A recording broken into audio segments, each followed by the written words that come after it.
अच्छा, अब हमने पढ़ना है टाइप्स ऑफ पोल्यूटेंट्स। हाँ जी, पोल्यूटेंट्स क्या होते हैं?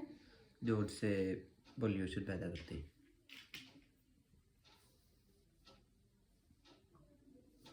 जो चीज़ें पोल्यूशन पैदा करती है पोल्यूटेंट्स होती पोल्यूशन क्या होती है? है। आलूदगी। वाह,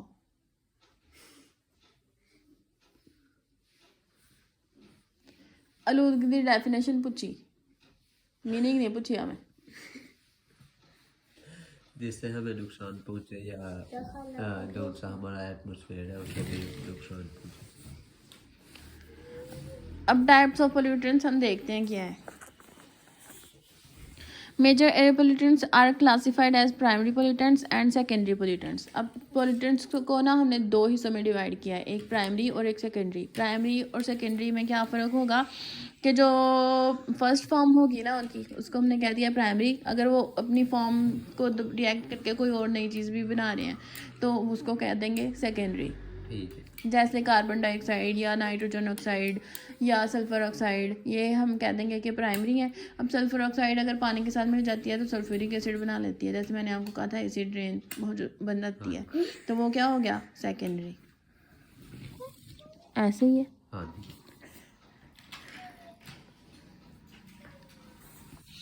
अब primary pollutants are the waste or exhaust products driven out because of combustion of fossil fuels and organic matter. Primary pollutants आते कहाँ से हैं? जलने से चीज़ों के। कौन सी चीज़ें? फॉसल फ्यूल्स जलते हैं या ऑर्गेनिक मैटर कोई भी जलता है। ऑर्गेनिक मैटर जिसमें कार्बन और हाइड्रोजन होगी, यानी कि वो फॉसल फ्यूल से ही रिलेटेड होंगे ज़्यादातर।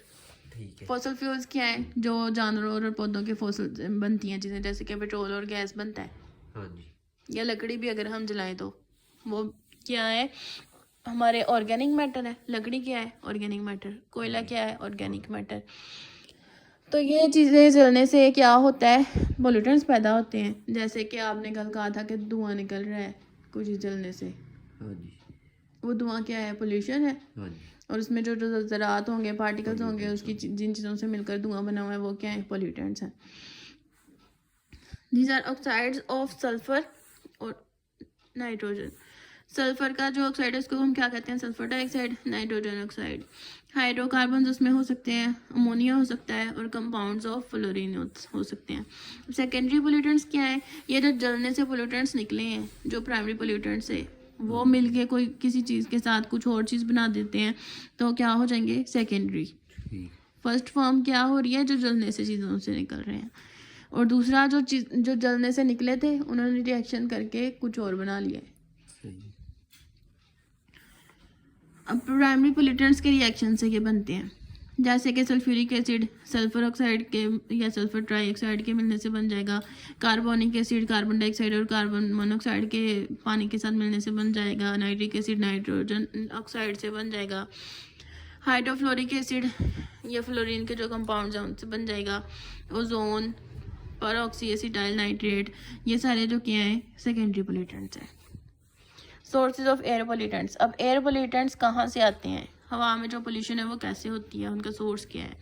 As you know 99% of atmosphere consist of nitrogen and oxygen.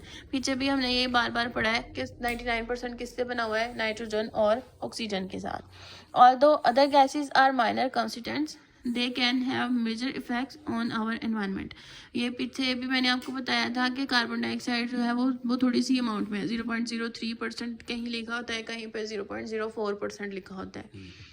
तो लेकिन उसका इफेक्ट बहुत ज़्यादा है। क्यों? क्योंकि वो ग्लोबल वार्मिंग में जो है ना अपना हिस्सा करती है, ग्लोबल वार्मिंग में भी और दूसरा टेम्परेचर को मेंटेन करने में भी। ग्रीन हाउस गैसेज जो थी अल्लाह ताला ने तो इसलिए बनाई थी ना कि वो ज़मीन का टेम्परेचर बैलेंस कर सके। क्योंकि अगर ग्रीन हाउस गैसेज ना होती, फ़र्ज़ करो कि कार्बन डाइऑक्साइड या वाटर वेपर्स वगैरह ज़मीन के ऊपर से ख़त्म हो गए हैं बिल्कुल, तो क्या फोटोसिंथेसिस को साइड पे रखते हैं थोड़ी देर के लिए। अभी बस हम टेम्परेचर की बात कर रहे हैं। फ़र्ज़ करो कार्बन डाइऑक्साइड और वाटर वेपर्स हवा में नहीं है, तो क्या होगा? जो सन रेज आ रही थी ज़मीन के ऊपर, उनमें से सिर्फ 50% होती हैं जो ज़मीन तक पहुंचती हैं, बाकी तो एटमॉस्फेयर में एब्जॉर्ब हो रही है ना कुछ चीज़ों में, और कुछ चीज़ों से रिफ्लेक्ट हो रही हैं। तो अगर वो 50% जो रास्ते में एब्जॉर्ब हो रही थी वो फिर होंगी ही नहीं, कम होंगी। जी इसका मतलब है कि एक तो वो ज़मीन पे ज़्यादा रेज आएंगी। फिर दूसरी चीज़ ये है कि जब ज़मीन से भी रेज टकरा के वापस जाती हैं, हाँ जी जाती है ना, या ज़मीन ने जो हीट एब्जॉर्ब की थी वो भी बाद में फिर निकालती है ज़मीन हीट। वो फिर कौन एब्जॉर्ब करता है? कार्बन डाइऑक्साइड और वाटर वेपर्स वगैरह। सही है। उनकी वजह से ज़मीन गर्म रहती है। अगर ये चीज़ें ज़मीन के ऊपर ना होती तो ज़मीन बहुत ज़्यादा ठंडी होती। ठीक। यानी कि ग्रीन हाउस गैसेस क्या करती हैं? ज़मीन को गर्म रखने में मदद करती हैं। हाँ जी समझ आ गई? आ तो गई। ये इसलिए कार्बन डाइऑक्साइड और दूसरी जो गैसें हैं जिनका रोल बहुत ज़्यादा है, हालांकि उनकी क्वांटिटी क्या है वो थोड़ी।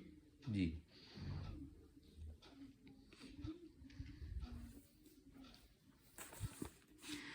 सो these minor constituents are safe up to a concentration limit. लेकिन अब इनका क्या मसला क्या है कि ये जो चीज़ें थी वो बहुत थोड़ी सी अमाउंट में ही हमारे लिए ज़रूरी हैं। अगर वो उस अमाउंट से ज़्यादा हो जाएंगी तो हमारे लिए नुकसानदेह हो जाएंगी। यानी कि ग्रीन हाउस गैसेज एक लिमिट तक हमारे लिए फ़ायदेमंद हैं, वो उस ज़मीन का टेम्परेचर बैलेंस करने के लिए ज़रूरी है।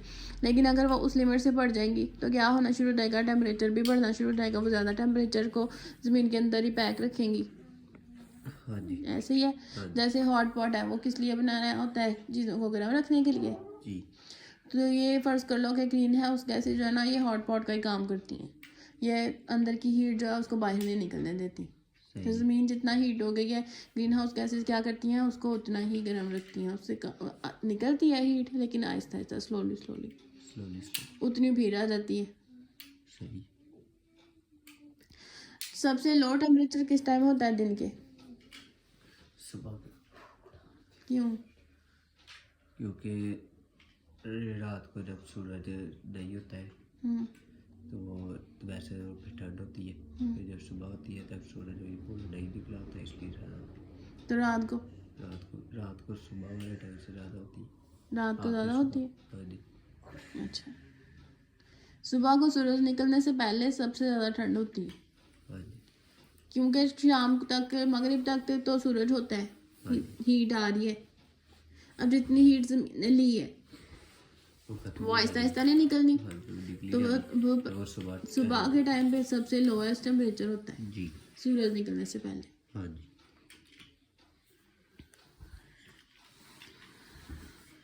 अच्छा, तो अगर but in some areas this limit has been crossed considerably during the last 60 years because of human activities। अब ये हमने पीछे भी पढ़ा था कि इनकी जो क्वांटिटी है वो बहुत ज़्यादा बढ़ रही है। किसकी वजह से? ह्यूमन एक्टिविटीज़ की वजह से। जैसे इंडस्ट्रीज़ हमने अब ज़्यादा लगा ली हैं, हम फ्यूल बर्निंग ज़्यादा कर रहे हैं। हाँ जी तो इंडस्ट्रीज जब नहीं थी तब इतना फ्यूल नहीं हम यूज़ करते थे, गाड़ियाँ नहीं थी, तो हम कहाँ हमने इस्तेमाल करना था पेट्रोल। तो अब हमने बहुत ज़्यादा इस्तेमाल करना शुरू कर दिया है। उसकी वजह से कार्बन डाइऑक्साइड की प्रोडक्शन बहुत ज़्यादा हो गई है, नाइट्रोजन ऑक्साइड की प्रोडक्शन ज़्यादा हो गई है, सल्फर ऑक्साइड्स की प्रोडक्शन ज़्यादा हो गई है, जिसकी वजह से क्या हो रहा है? हमारी ग्रीन हाउस गैसेज भी बढ़ रही हैं और पोल्यूटेंट्स भी बढ़ रहे हैं दूसरे भी। जी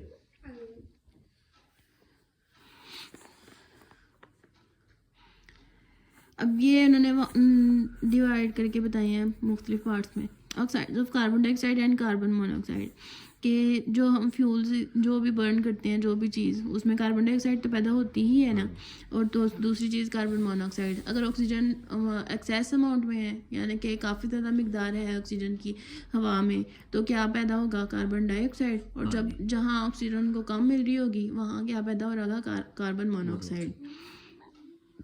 Both of these gases are emitted due to volcanic eruption and decomposition of organic matter naturally।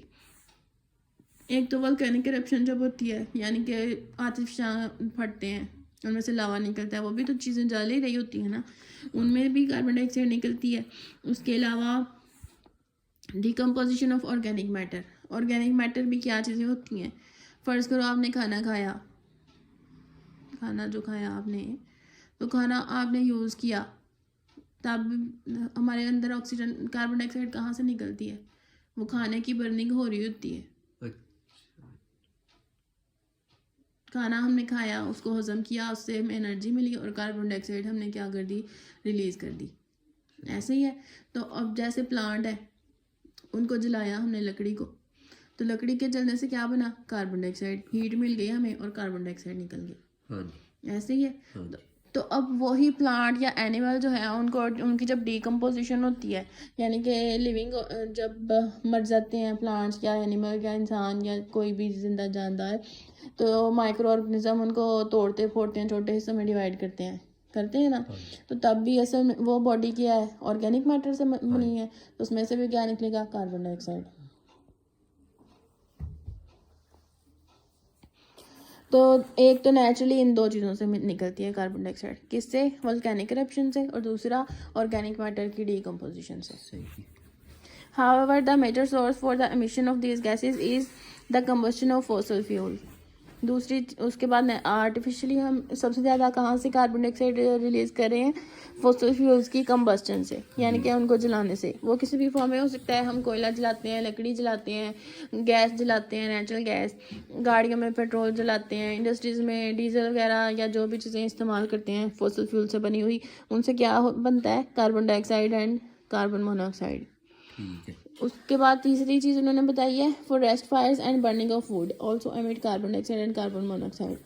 तो फॉसिल फ्यूल्स के अलावा और ये वोल्केनिक इरप्शन के अलावा, डिकम्पोजिशन ऑफ ऑर्गेनिक मैटर के अलावा एक और चीज़ है, वो क्या है, फॉरेस्ट फायर।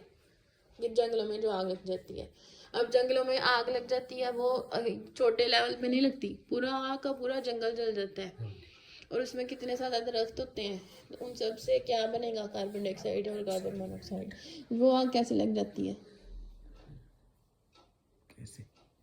जंगल है, जंगल में आग कैसे लगी, ऐसे पूरी वो अगर कोई लोग जो टूरिस्ट होते हैं, ऐसे सिगरेट वगैरह अगर या तो पीढ़ी हो या वो ऐसी माचिस की तीली वगैरह ऐसे चलती जब फेंक दे, तो अगर वहाँ पे कोई सूखे पत्ते पुत्ते पड़े हो, उनको आग लग जाती है, आगे से आगे लगती जाती है।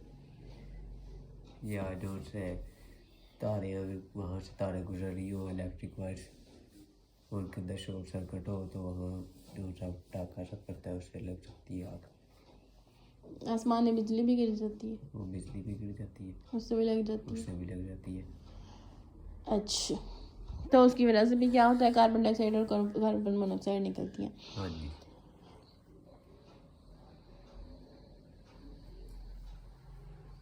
बस इसमें बाकी पोल्यूटेंट्स का नहीं बताया हुआ है, बस इनका ही बताया हुआ है।